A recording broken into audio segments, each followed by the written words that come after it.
Hello and welcome to my second 6-day compilation series of Scilence. Each day over the next 6 days, I'm bringing you the best of some 13 hours of raw honesty and vulnerability that happens on this show. Scilence is a weekly podcast and conversation between women in science, technology, engineering and mathematics, or STEM.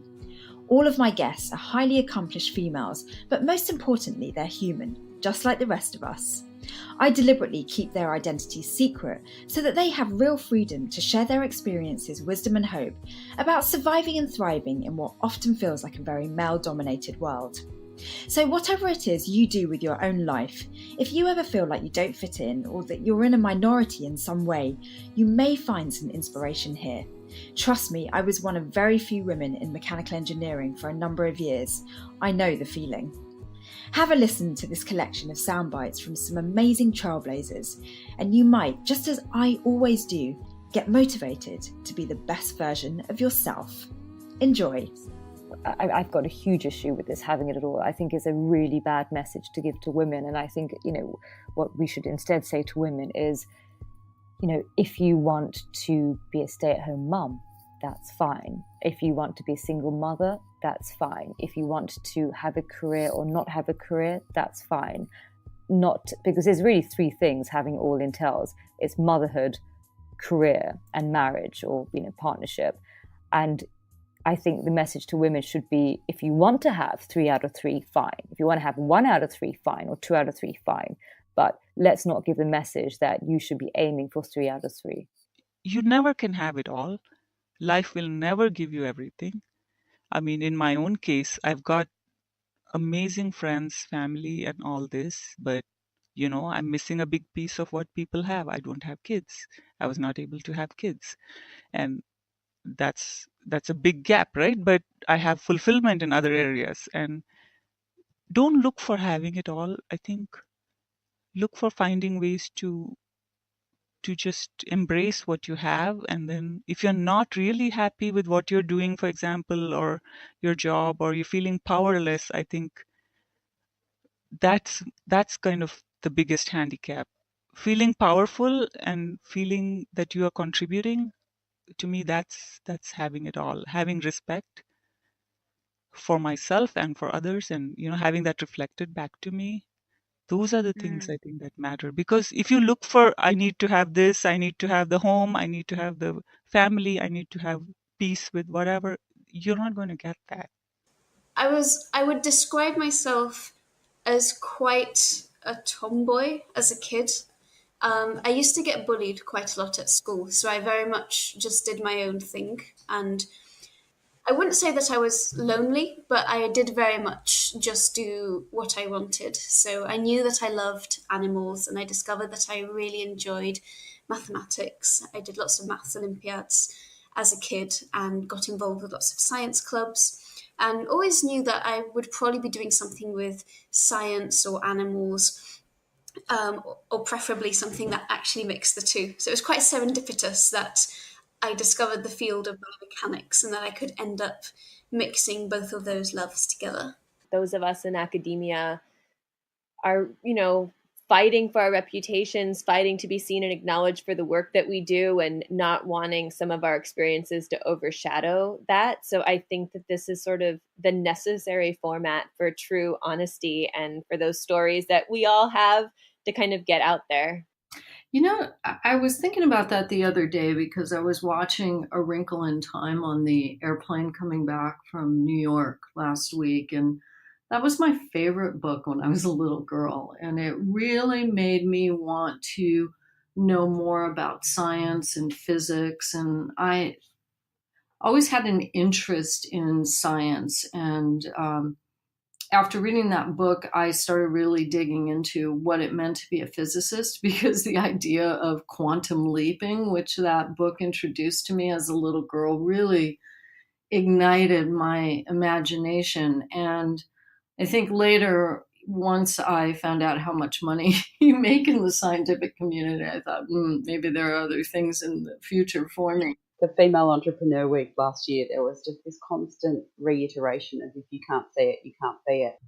In architecture, I think it's the same, it's the same in a lot of other industries where the time pressure is so intense, and the culture of the profession is so intense that women don't really have a lot of space to have families, to have both. It's like I still see it's very much about making a choice because of the pressure to follow, more sort of quote unquote respectable fields. So I ended up going into maths. And no, it wasn't a dream. It was more really conditioning from sort of parents and community in order to pursue a field that they would deem as being respectable. And of course, when you're young, you just want to earn approval, especially women.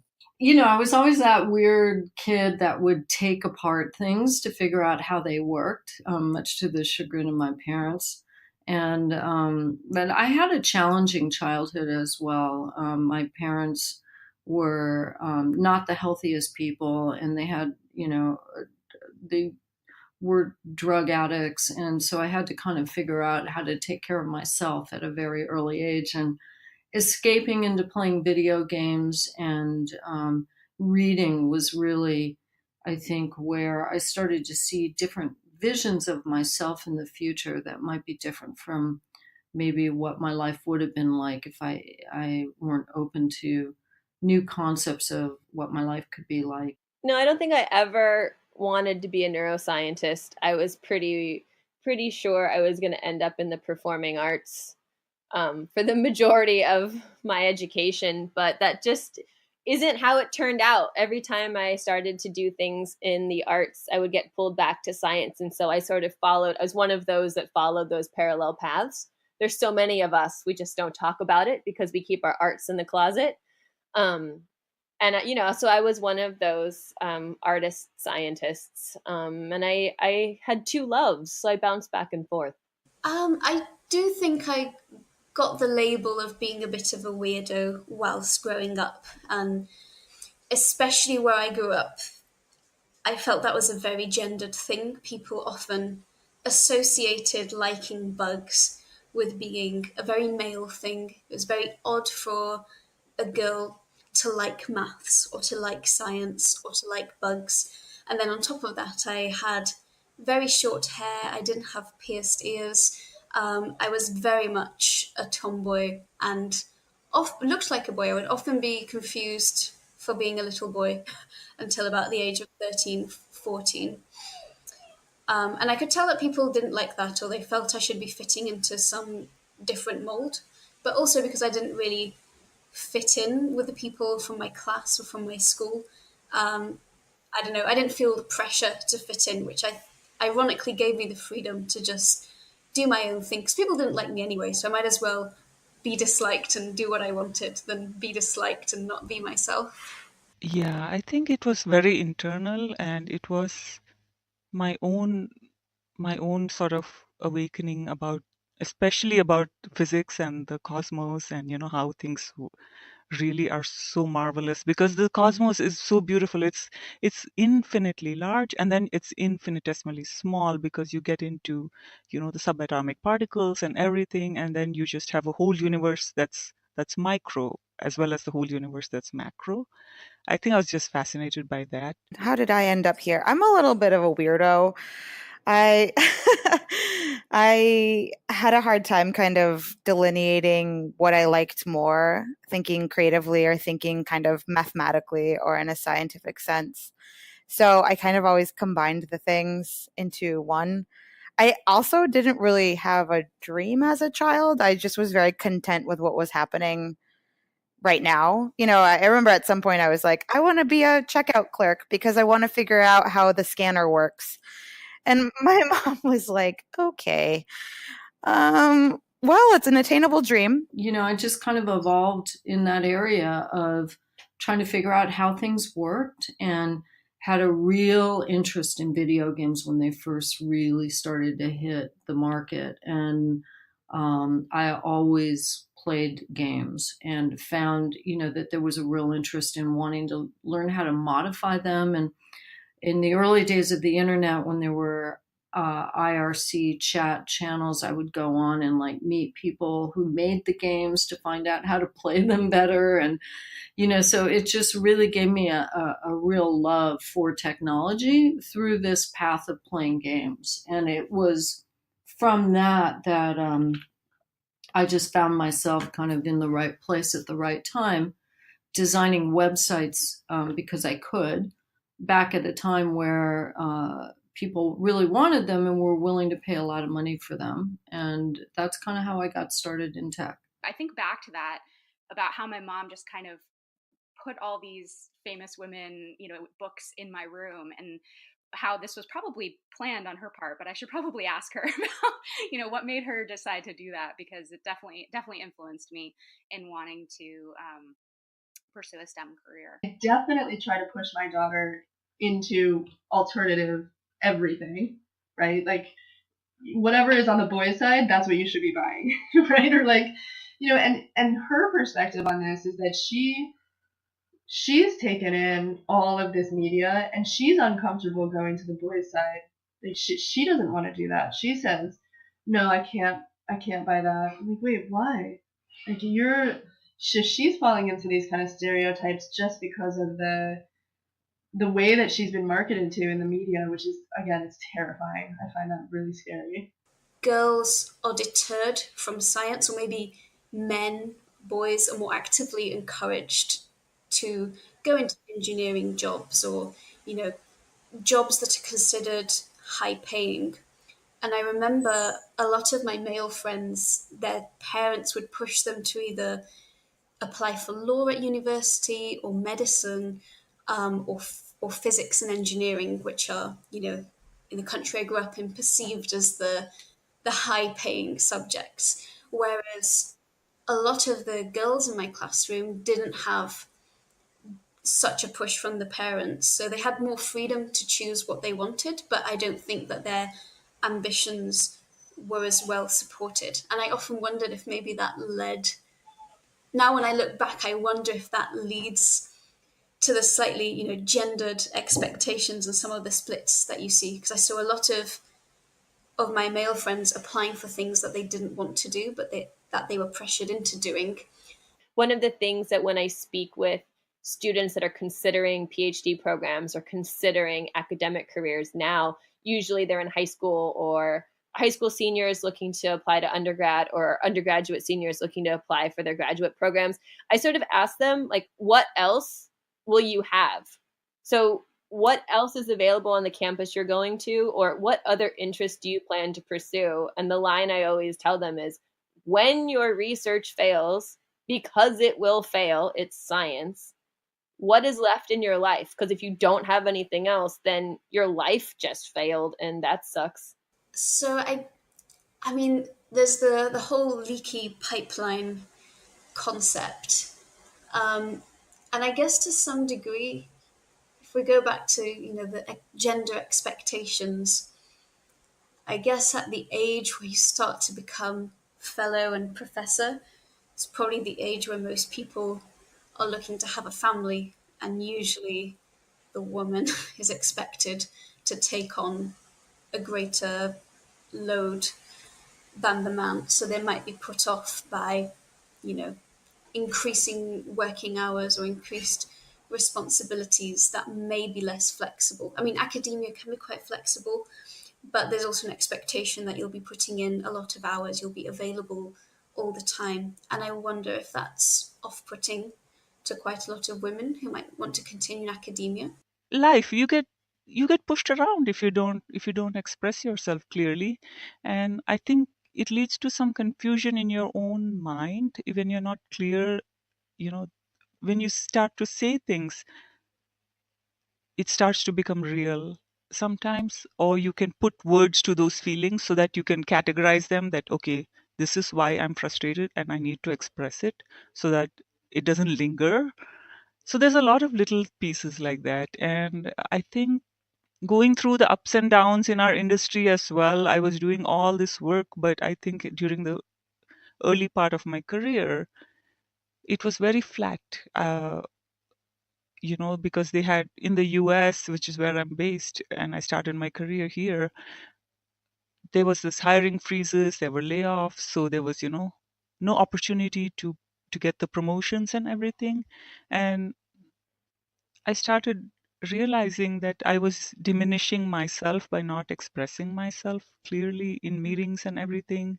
The wonders of technology means I can now see that there is someone doing the same thing as me in a world far, far away, even if there's no one in my direct environment. In work atmospheres, people don't speak up about anything. There will be a lot of tension between two people because they're not talking about it. How are you supposed to move forward and make things better if everyone's just keeping to themselves? I think it's important to have direct conversations. I also think it's important to flag things at a higher level if that needs to happen, of course. But for these things, it's I feel that this is how I'm perceiving this. Am I incorrect in having the conversation? It's not to make someone feel uncomfortable. It's to say, hey, you've made me feel uncomfortable. Let's talk about why and let me understand where you're coming from. I'm not pointing my finger and being you're a sexist person. I'm just when you speak this way, this is how it's mostly for things like what she meant to say was, in a group or something. I think that that's an inappropriate statement, without checking in with the person or having a discussion, just putting words into the mouth of someone that just said something.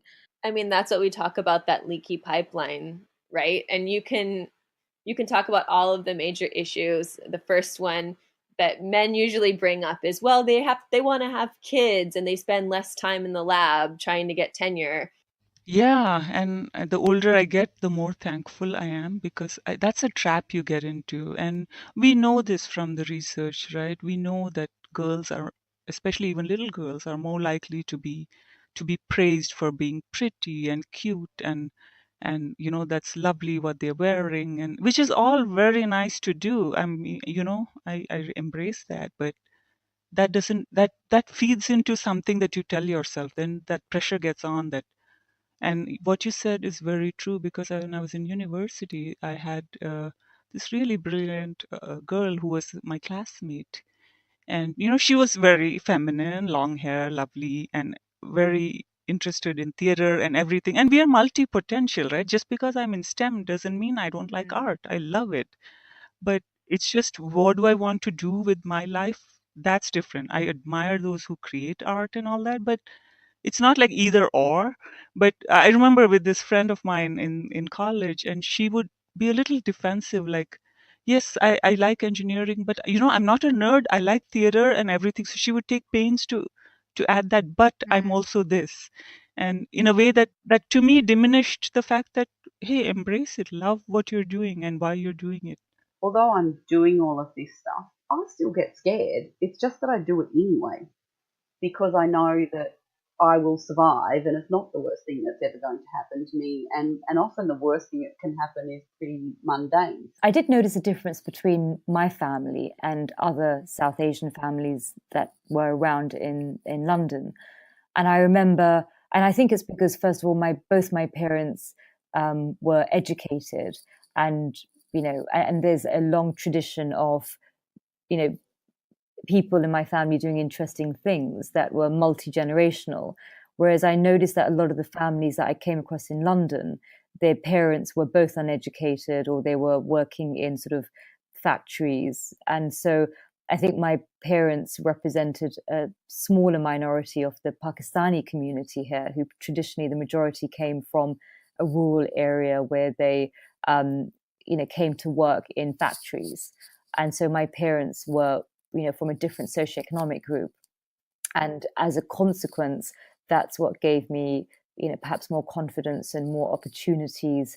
And so, my mother, for instance, was a newsreader in the BBC equivalent in Pakistan. And she set up various different businesses. And a lot of the girls in my classroom didn't have such a push from the parents, so they had more freedom to choose what they wanted, but I don't think that their ambitions were as well supported. And I often wondered if maybe that led, now when I look back, I wonder if that leads to the slightly gendered expectations and some of the splits that you see, because I saw a lot of my male friends applying for things that they didn't want to do, but that they were pressured into doing. I very much grew up outside, like exploring. I was very into biology and animals and just collecting rocks like a crazy person. And then also doing like, mandatory kind of shows. Like I would sell tickets to my whole family and be like, there's a show in the living room at 4 p.m. Don't be late. And so we had a very, very different home life. And I remember my brother used to make friends with, other British Pakistanis boys, and they used to come to our house for lunch or dinner. And they used to say, oh my God, your sisters have so much freedom. And oh my God, your house is topsy turvy. Your mother's in charge. And they were and they'd come to our house. And, and I remember some of them used to sometimes say to me, oh, you shouldn't be wearing a skirt. And I would give them what for? And they were absolutely shocked. That and there was me, my sister, my mother were quite mouthy, and they were absolutely shocked because the women in their families, were sort of just domestic slaves who put their needs below every male in the 5 mile radius, and we just were not bred like that. So I remember also having a conversation with my sister saying, we can't marry into these families. And the irony is that I ended up marrying an Italian and my sister ended up marrying an Indian from East Africa. So I would definitely say that self-confidence has probably been a major one. So obviously growing up and not I was never really the popular person in the school. I was bullied quite a lot. I think I was actually probably bullied every year I was at school. So it really made me second guess everything I did and worry a lot about how others perceived me and whether what I was doing was good enough for others to like me. And I think that's probably had some degree of influence. I think the other thing that's hits a lot of people in academia is perfectionism, because I don't want to generalize, but I do feel the kind of person who ends up going on to do a PhD is the kind of person who's quite driven. They want to do something big, or they want to make a contribution that's meaningful. And as I'm sure a lot of people who do science know, quite often science is about trying and failing at doing a lot of things and learning how to be okay with all that failure or, lack of success in what we originally framed as success in science. Because I would go to other South Asian families and they would appear quite backward compared to my family. And so I realized from an early age that I have cultural affinity with these people, but yet their mothers, are sort of just cooking and cleaning and, and they're not sort of working. And then the daughters are sort of following that. And whereas my mother was a very different type of mother, where she was, she was a feminist for starters. It's worse to underreact than to overreact. Yeah. And this was another thing I was talking about with my friend. She felt that the men in the group had a lot more freedom to be curious and do their own thing, whereas the women felt they had a greater pressure to be perfect at what they were doing, so they were less likely to explore. And, she said something that she perceived me as being one of the female role models in the group, which I wasn't expecting at all. Because, again, I felt like I've gone through my PhD feeling very self-conscious about how much I don't know about engineering or certain aspects of my research. And I felt my way of coping with that was perhaps being a bit more isolated, but very much just buckling down and doing my own thing. But I also wonder whether that's given a different image or facade that I have just, ignored what everyone else thinks about me and just done my own thing. And in some way that apparently has been inspiring. So it made me wonder a lot more about the perceptions we all seem to have of each other in the group and how much that is influencing what we all think about each other and our perceived expertise. I feel like they we women, we do this to the men as well, like even in our families and all that, especially given all this stuff coming out with Me Too and all these horror stories that we're seeing, that everyone's gone through some form of harassment, right, if you're a woman. But how many of us have told our fathers or our husbands or our brothers that this has happened to me? Because we worry that they won't be able to handle it. We worry that, either they'll overreact or something. We break their heart or something. So we protect them, and they don't know the extent of the problem sometimes because we haven't told them that, hey, this happens to me, almost once a year. Have you seen Amazon TV has a series called The Marvelous Mrs. Maisel? And in the pilot episode, it shows a woman, I think it's the 1950s. It shows kind of what the housewife looks like. And I'm bringing this up because she, in her fabulous dressing gown, goes to bed next to her husband, waits for him to fall asleep, then wakes up, brushes her teeth, puts her hair in curlers, puts a kerchief over the curlers, puts the cold cream on her face so she looks like a terrible, horrific monster, and then goes to sleep. And then she wakes up early before her husband and she brushes her teeth and takes off the cold cream and fluffs out her hair and puts on makeup and then gets back into bed so she could just wake up like this. And that's only 50 years ago, right? Or 60 years ago. And it also sort of makes women feel as if, if they're struggling, it's something that's wrong with them. And how liberating for us if we could just walk around in the hair curlers and the cold cream. I mean, I would love women to have enough confidence and self-worth and self-belief to say, you know what? I want my hair in curlers and I want to wear the cold cream. And that's just part of the whole beauty regime. I did not wake up like this, That's what I would like to achieve.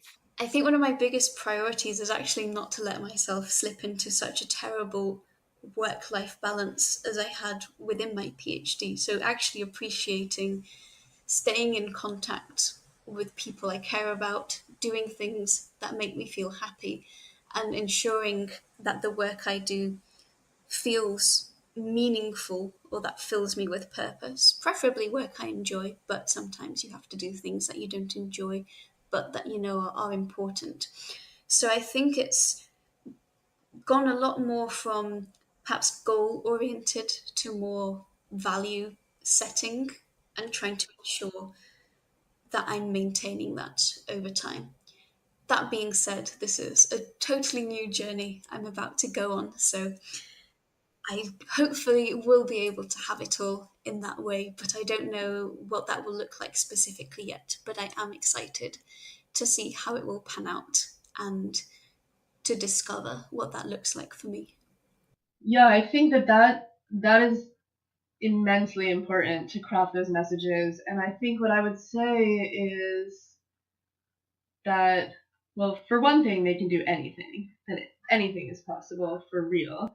I try really hard myself to talk to girls as, just the same as anyone, right? Like asking them what they're thinking and what are you feeling about this and validating their feelings and their emotions. I think that what I see is that girls, just like I feel actually, they have a tendency to apologize for their opinions. So it's a matter of just saying your opinion is valid and I want to hear your thoughts. Your brain is amazing. I want to hear your thoughts. I want to hear what's in your head. And you're creative and you're interesting and you can do anything you want. Like the world right now is incredible in that way. And there really is a lot of opportunity. And I hope that there's not as much exclusion. I mean, this whole movement that's happening right now, I am floored by the women that are coming out and speaking up and saying, this is why I didn't report sexual assault, because it's so pervasive culturally. So this level of expression is really moving me, and I hope it continues. I think it's really powerful. My husband has been extremely supportive, and I think that I mentioned previously that a supportive partner is essential. It's important, and he's changed the nappies, he's looked after the children. at a time and cooked the tea and, you know, done things that women would traditionally do, perhaps at a time many years ago when that wasn't the thing that men did. And he perhaps got a little bit of flack for not being very masculine because he was prepared to do those things. And I think it's well worth remembering, you know, that the men in our lives are important in the supporting the women who are in STEM, you know. That's all for today. Please do subscribe, rate and review the show. I'd love to have your feedback. Thanks for listening, and catch you tomorrow for more from the best of Scilence.